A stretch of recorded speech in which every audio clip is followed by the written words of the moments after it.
우리 말씀 봅니다. 요한일서 1장 7절부터 9절 말씀 같이 봅니다. 요한일서 1장 7절부터 9절. 우리 오늘은 말씀을 성경으로 좀 찾아가면서 말씀 보겠습니다. 요한일서 1장 7절부터 9절. 우리 7절, 8절, 9절 다 연결해서 같이 함께 읽겠습니다. 7절, 8절, 9절. 그가 시작.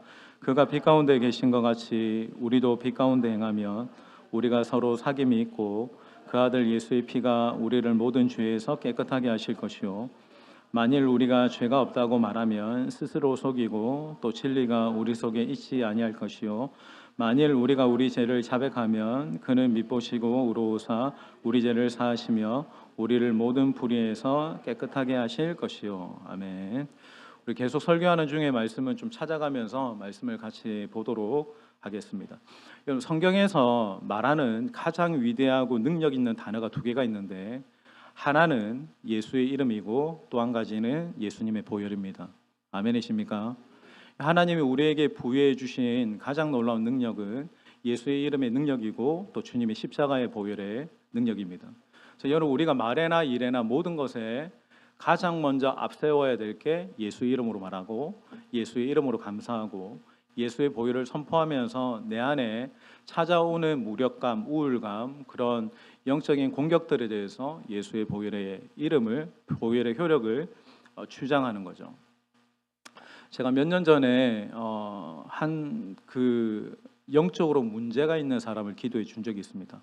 그 학생을 위해서 기도해 주는데 여러분 막 축사라고 하죠. 그런 기도를 해주는 과정 가운데 제가 그 친구 안수 기도하면서 기도를 하는 중에 제가 자꾸 이렇게 기침을 하고 막 이렇게 콜록거리는 막 이런 이제 감기 비슷한 현상을 이제 보이니까 제 옆에 있던 친구 목사가 저에게 같이 따로 불러서 얘기를 하는 거예요. 뭐라고 얘기하냐면 네가 기도하는데 너에게서 이런 악한 영들이 이렇게 나가는 것을 내가 감지한다라는 거예요. 제가 믿지 않았어요. 그 부분에 있어서 이래봬도 내가 목사인데 그래서 저도 나름대로 좀 영성이 있다라고 생각하고 기도 좀 한다라고 하는 목사인데 어떻게 내게서 이제 그런 현상이 일어나지라고 했어요. 그래서 그 친구가 이제 같이 이제 기도를 하면서 여러분 또 이 신비주의로 들어가는데 그러면 또 굉장히 좀 어려워하는 분들이 있을지도 모르는데 실제로 있었던 이야기를 하는 겁니다. 제가 앞에서 뭐 거짓말하는 것도 아니고. 그래서 그 친구가 어떻게 믿음으로 선포를 했습니다. 뭐라고 선포를 했냐면 2000년대에 흘리신 예수님의 보혈을 이 손위에 담고 믿음으로 충신이가 예수님의 보혈을 마십니다. 제가 그걸 진짜 믿음 행위로 그렇게 했어요. 했는데 한번 해보라길래 그렇게 했는데 그때부터 제가 구역질을 하고 토하기 시작하고 막 떼굴떼굴 구르기 시작했어요. 근데 여러분, 저도 이래봬도 좀 기도하는 목사이기 때문에 이 현상이 어떤 현상인지는 내가 대략적으로 감지를 하는 거죠. 내 안에서 죄악들이 바람처럼 팍 나가기 시작하는 거예요. 근데 어느 정도는 제가 알죠. 내 안에 있는 어떤 죄악의 어떤 모습들이, 여러분들도 신앙생활 하지만 여러분 안에 있는 잔재되어 있는 죄성의 모습들이 있죠. 옛사람의 모습들이 다 있습니다, 우리 안에. 그런 것들이 바람처럼 이렇게 떨어져서 이렇게 훅 나가기 시작하는 거죠. 제가 그날 그 현상을 겪고 난 다음에 한 가지 깨달았습니다. 하나는 저도 그렇고 여러분도 그렇고 우리 모두가 죄인이라는 것과 또 한 가지는 우리의 죄를 씻기고 거룩하게 하는 것은 예수님의 보혈밖에 없다는 거예요. 여러분, 이것을 실제적으로 믿으셔야 됩니다. 오늘은 보혈에 대해서 이야기할 겁니다. 여러분들이 뒤에도 십자가 있죠. 여러분, 십자가를 보면 여러분들은 무슨 생각을 합니까? 십자가를 볼 때 어떤 생각을 하십니까? 십자가가 우리에게 주는 의미가 뭐죠? 죄인된 우리를 위해서 주님께서 아낌없이 흘려주신 보배로운 피를 상징하는 거예요. 여러분, 예수님이 십자가를 딱 보면 뭘 딱 상상해야 되냐면 예수님이 흘리신 보배로운 피를 보셔야 됩니다. 바울이 이런 얘기를 하죠. 십자가의 도가 멸망하는 자들에게 미련한 것처럼 보인다라고 얘기했어요. 제가 이런 보혈을 얘기하고 십자가를 얘기할 때 그 십자가가 보혈이 죄사함을 얻게 하는 능력이라고 말할 때 세상 사람들은 말합니다. 저런 말도 안 되는 이야기가 어디 있냐고 미련한 것처럼 보이는 거예요. 근데 사도 바울이 뭐라고 이야기하죠? 그 십자가의 보혈의 은혜로 구원을 받는 우리에게는 하나님의 능력입니다. 여러분 십자가의 보혈의 은혜를 힘입은 우리에게는 예수님의 십자가의 보혈이 능력이 됩니다. 저는 이것이 믿어지기를 축원합니다. 보혈이 그렇게나 대단한가? 여러분 한번 질문을 던져보세요. 그럼 십자가의 보혈이 그렇게나 대단한가? 왜 예수님의 보혈인가? 저를 따라하겠습니다. 띄워주세요. 자, 같이 읽겠습니다. 피가 곧 생명이다. 시작. 피가 곧 생명이기 때문에 그래요. 레위기 17장 11절 우리 띄워주세요. 같이 읽겠습니다. 육체의 생명은 자 같이 시작. 자 여기까지만 읽겠습니다. 자 육체의 생명은 어디에 있다라고 전제합니까? 피에 있다라고 전제해요. 이게 구약 말씀인데 하나님이 백성들에게 제사를 가르칠 때 전제를 했습니다. 뭐라고 전제했냐면 너희에게 생명이 필요한데 그 생명이 어디로부터 나오는가? 피에 있다라는 거예요. 이건 하나님이 그렇게 전제하신 겁니다. 그래서 여러분이 성경을 읽다 보면 특히 레위기는 구약의 제사를 이야기하죠. 우리가 하나님 앞에 그냥 죄인된 우리가 나아갈 수 없는데 그래서 하나님이 제사의 방법을 말씀하시고 그 제사의 법대로 행하면 우리가 하나님의 은혜 앞으로 나아갈 수 있습니다. 근데 하나님이 그 제사의 법들에 대해서 이야기할 때 가장 중요하게 다루시고 계신 게 뭐냐면 피를 중요하게 다루세요.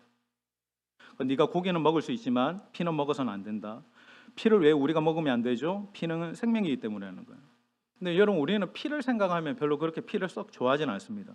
근데 하나님이 계속 말씀에서 뭐라고 이야기하냐면 피는 생명이야. 그리고 또 한 가지 전제하는 것은 피 흘림이 없이는 삶도 없고 생명도 없다. 이걸 계속 전제해서 말씀에서 이야기하는 거예요. 그럼 왜 피는 생명입니까? 라고 물어보면 전제는 뭐냐면 하나님이 정해놓으신 불변의 공식인 거예요. 그러니까 하나님이 일단 피는 생명이야. 너희가 나올 때는 짐승의 피를 뿌리면서 그 피를 태워 내 앞으로 나오라는 거예요. 이유는 하나님이 그렇게 정하셨기 때문이에요. 이건 하나님이 정해놓으신 불변의 하나님 앞으로 나오는 공식입니다. 그래서 여러분 보세요. 예수님의 피는 그러면 뭘까? 구약에는 어린 양이나 송아지나 짐승을 잡아서 그 피를 뿌려서 제사를 드려 나오는데 그러면 예수님의 피는 뭘까? 동일하게 적용하시면 됩니다. 왜? 하나님이 정해놓으신 공식이라고 말씀했죠. 예수님의 피도 뭡니까? 예수님의 생명입니다. 예수님의 피, 예수님의 보혈은 뭐다? 예수님 당신의 생명을 상징하는 거예요. 이게 중요한 거예요. 그러니까 생명이 피에 있기 때문에 그 피가 뭐한다? 모든 죄를 속하고 하나님께로 가까이 나올 수 있는 능력을 행하는 것이 그 피에 있다라는 거예요. 자, 하나님이 미리 이것을 딱 정해 놓으시고 난 다음에 신약에 와서 우리가 이제 대림절, 지금 대강절을 보내는데 대강절의 의미가 무엇입니까? 예수님이 이 땅에 육신의 몸을 입고 이 땅에 오신 거죠. 그럼 예수님이 이 땅에 인간의 몸을 입고 오셔서 이 땅에서 하신 일이 뭡니까? 공생의 사역하시고 가장 마지막 승리의 정점은 십자가에서 그 승리의 공식을 이루신 거예요. 여러분 예수님이 십자가에서 승리의 공식을 이루셨다라고 할 때 십자가에서 주님이 하신 게 뭡니까? 갈보리 언덕에서 당신의 모든 피를 아낌없이 이 땅 가운데 쏟아주신 거예요. 이걸 다른 이야기로 하면 피는 뭐라고 얘기했습니까? 생명이라고 얘기했죠. 그러니까 당신의 모든 생명을 다 우리에게 내어주신 거예요. 어디에서? 십자가에서. 자, 이걸 상징하면서 예수님의 십자가의 고난을 우리가 묵상해 보면 주님이 가장 먼저 가시면류관을 쓰실 때 여러분 가시면류관을 볼 때 그냥 폼으로 보시면 안 됩니다. 구약의 로마의 군사들이 가시면류관을 죄인에게 씌울 때 그 길다란 가시가 머리 뼛속 깊숙이까지 박히도록 씌워요. 그러니까 여러분 폼으로 걸쳐 놓는 게 아니고 그 가시가 이렇게 피부, 세포, 뼈마디까지 들어갈 정도로 깊숙이 박도록 합니다. 엄청나게 고통스럽겠죠. 그 가시관을 쓰실 때 그 머리에서 무엇이 흐릅니까? 예, 피가 흐르죠. 보배로운 피가 머리에서 흐릅니다. 영화 패션 오브 크라이스트라는 영화를 보면 굉장히 이걸 정말 리얼하게 이렇게 묘사를 했죠. 피가 흐르는데 여러분 그 영화의 장면을 보시면 그 피가 어디로 흘러갑니까? 주님의 눈 속으로 흘러가요.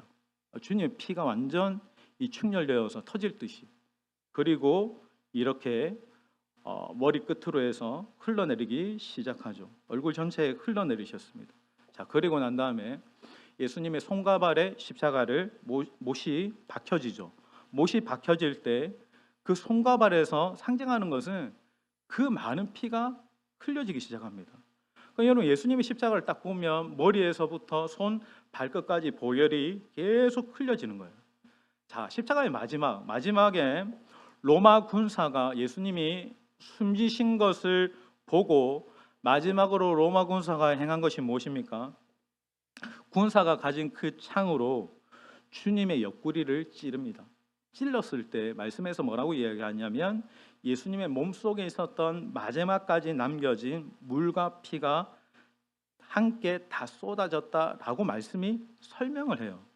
그러니까 여러분, 주님이 십자가에서 하신 일은 당신의 그 마지막까지 남은 한 방울까지의 피를 아낌없이 다 쏟아내신 겁니다. 이런 죄인된 우리에게 생명을 주시기 위해서, 피는 생명이라고 얘기했죠. 생명을 주시기 위해서 자신의 생명값으로 지불하신 것이 예수님의 십자가에서 흘리신 보배로운 피인 거예요. 그 흘리신 피가 우리에게 죽음 대신 생명을 주셨다라는 것을 여러분 믿으시길 축원합니다. 그러니까 여러분, 우리에게 죄값이 지불되었다라고 이야기할 때 그 값은 뭐냐면 예수님의 피값을 이야기하는 거예요. 주님이 당신의 생명을 주시면서 피값을, 보배른 피를 우리에게 다 쏟아 주시면서 내가 이 백성에게 또 우리 모두에게 마땅히 받아야 될 죄값을 주님이 대신 지불하셨다는 거예요. 자, 이것을 여러분이 믿는다면 저와 여러분은 대단한 존재입니다. 왜? 우리는 예수님이 십자가에서 값을 지불하시고 주님이 사신 거예요. 얼마 주고? 예수님의 당신의 피값 주고 우리를 사신 겁니다. 여러분, 이것이 여러분 믿어지십니까? 이것이 믿어지면 주님이 약속하셨죠. 사망이나 저주나 그 어떤 것도 우리를 해할 수 없다라고 얘기했어요. 여러분, 우리는 예수님께 속해져 있는 주님의 자녀인 줄 믿습니다. 무엇으로? 예수님의 피 값으로. 여러분, 그 값은, 제가 오늘 얘기하고 싶은 것은 그 값은 지금도 유효합니다. 여러분, 그래서 십자가의 보혈은 관념이 아니라 실제인 거예요. 예수님의 보혈은 실제로 우리 영혼에 힘을 주고 사단의 세력을 무력화하고 죄로부터 승리를 주는 주님이 주신 놀라운 능력입니다. 자, 그 보혈의 능력은 무엇인가 따라하겠습니다. 다 같이 읽겠습니다. 죄를 깨끗하게 하는 능력. 시작.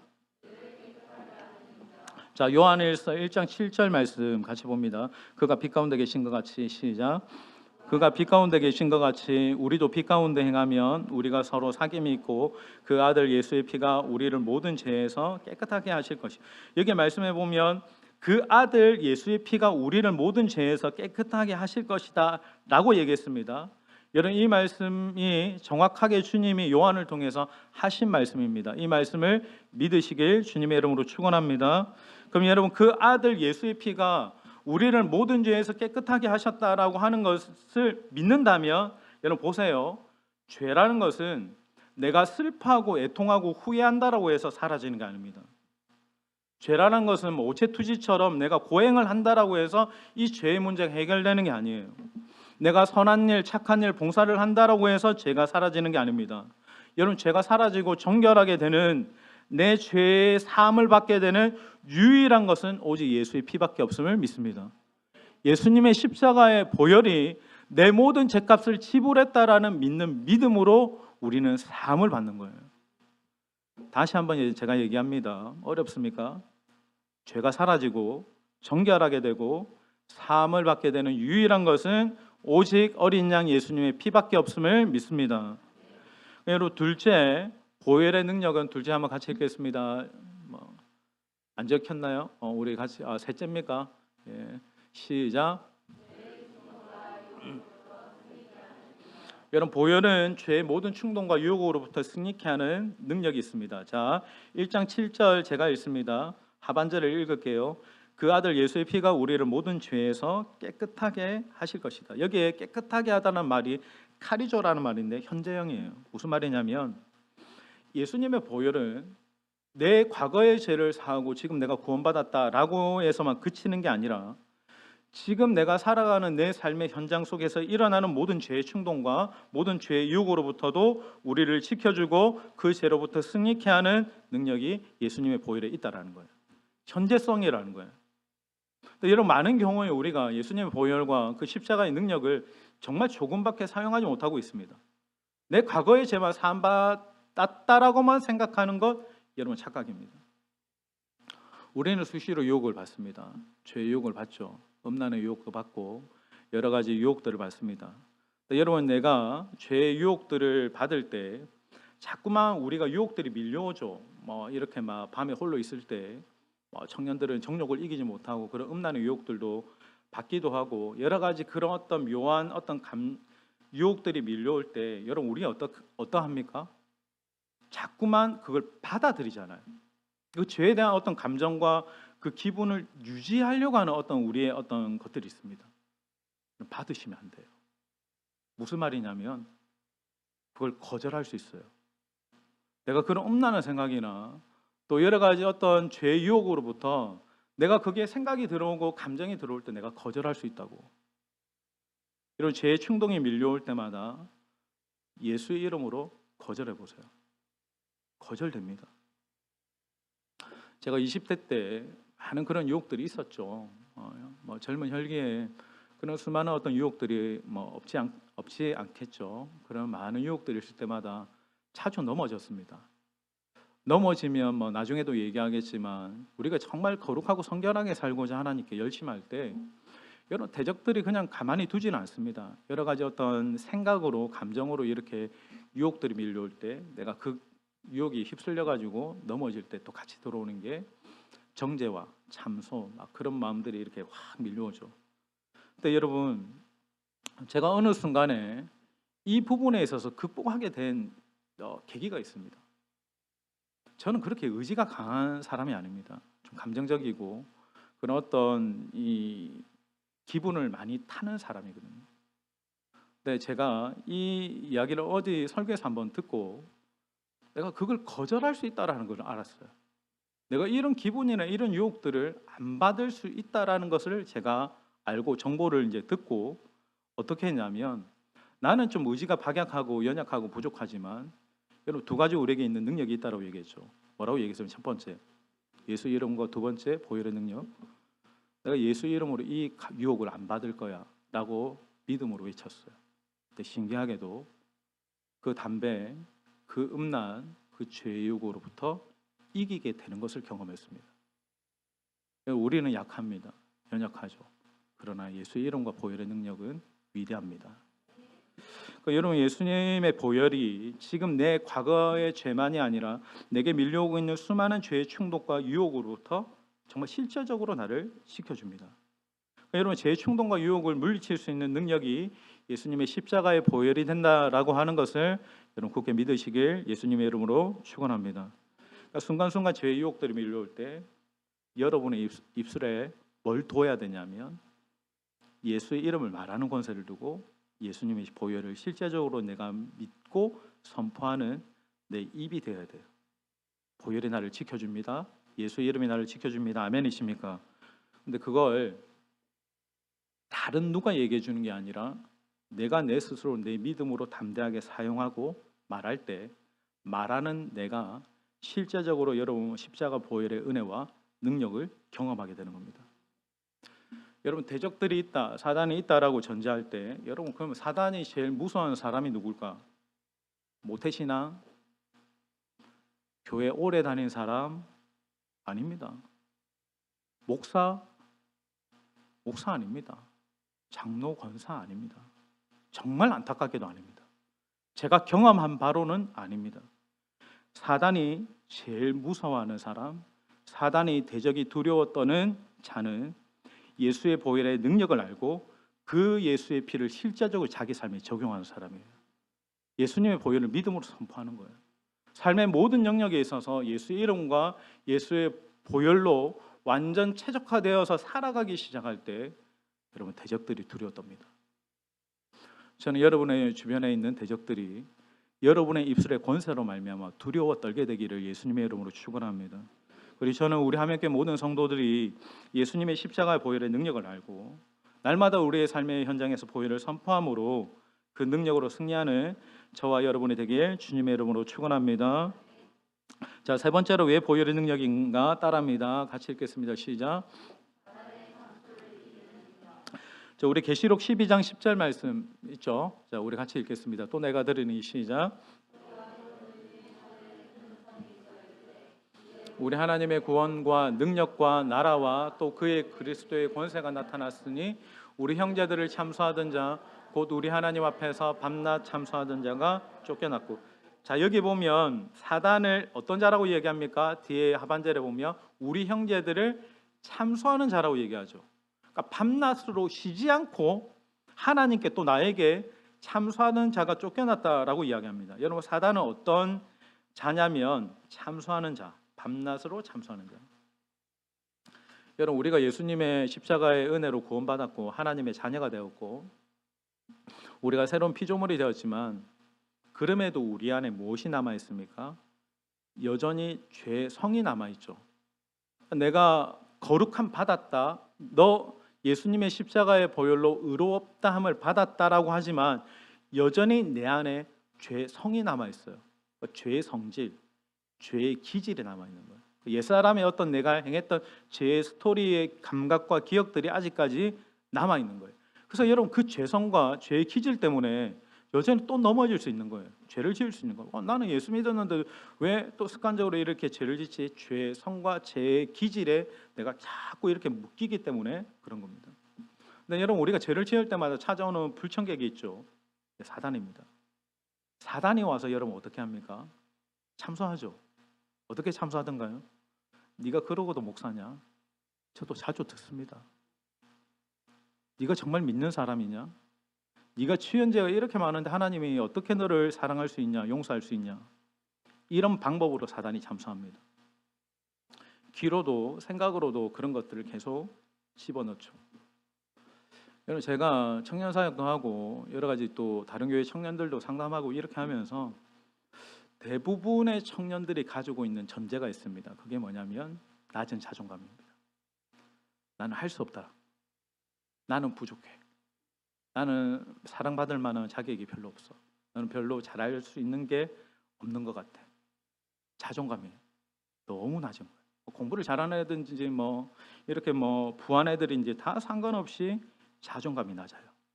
세상에 그렇게 어떤 스펙으로 비교하고 여러 가지 인스타가 이렇게 계급 구조를 나눠 놓은 사회적인 구조도 있지만 여러분, 특별히 제가 보는 것은 영적인 작용도 있습니다.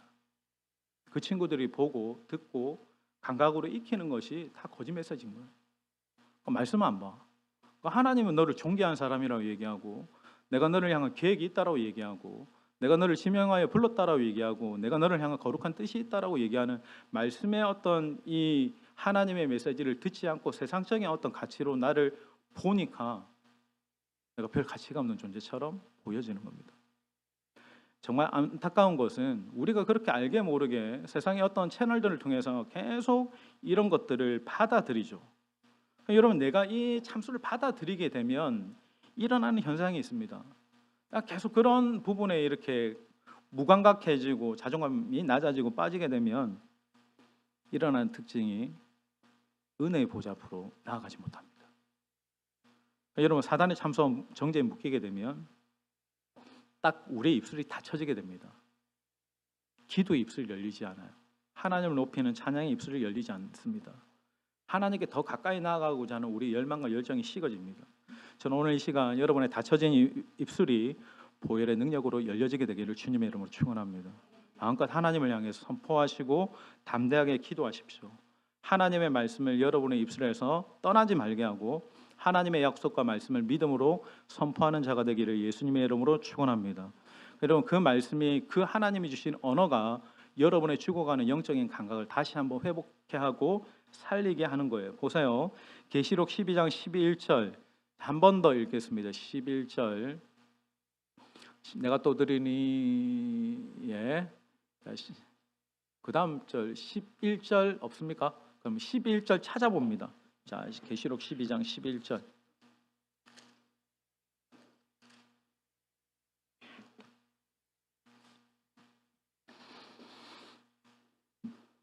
(11절) 우리 찾아서 같이 크게 읽습니다. 또 우리 형제들이 시작.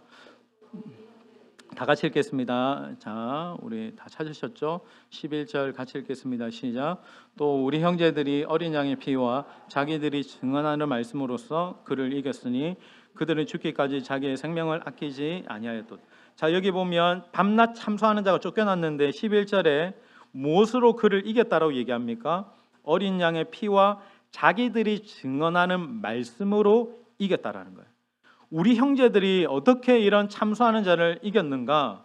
어린 양의 피와 자기들이 증언하는 하나님의 말씀으로 이긴 겁니다. 여러분, 사단의 참소와 공격을 무력화시키고 무너뜨릴 수 있는 유일한 방법은 하나님의 말씀과 어린 양의 보혈임을 믿으십시오. 여러분, 로마서 8장 33절 34절도 한번 찾아서 같이 읽겠습니다. 자, 8장 33절 34절. 로마서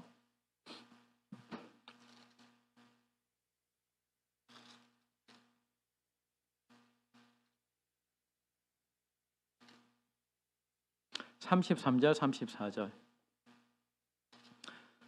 자, 누가 능히 같이 읽겠습니다. 시작. 누가 능히 하나님이 택하신 자들을 고발하리요? 의롭다 하신 이는 하나님이시니 누가 정죄하리요? 죽으실 뿐 아니라 다시 살아나신 이는 그리스도 예수시니 그는 하나님의 우편에 계신 자요 우리를 위하여. 하나님이 우리에게 말씀하십니다. 누가 능히 하나님이 택하신 자를 고발하고 정죄하고 참소하겠는가? 우리를 의롭다 하신 이는 하나님이십니다. 하나님이 여러분을 의롭다 하십니다. 어린 양의 보혈로 덮여진 여러분을 하나님은 의롭다라고 말씀하십니다. 여러분을 밤낮 참소하는 자는 예수 이름으로 떠나갔음을 선포하십시오. 나의 마음에 생각에 정죄와 참소를 심어놓는 모든 그 대적들이 오늘 이 밤에 여러분의 생각과 마음에서 떠나가기를 예수님의 이름으로 축원합니다. 여러분 따라하겠습니다. 나는 예수님의 보혈로 제사함을 받았습니다. 시작. 내 영혼은 깨끗하게 될 것입니다.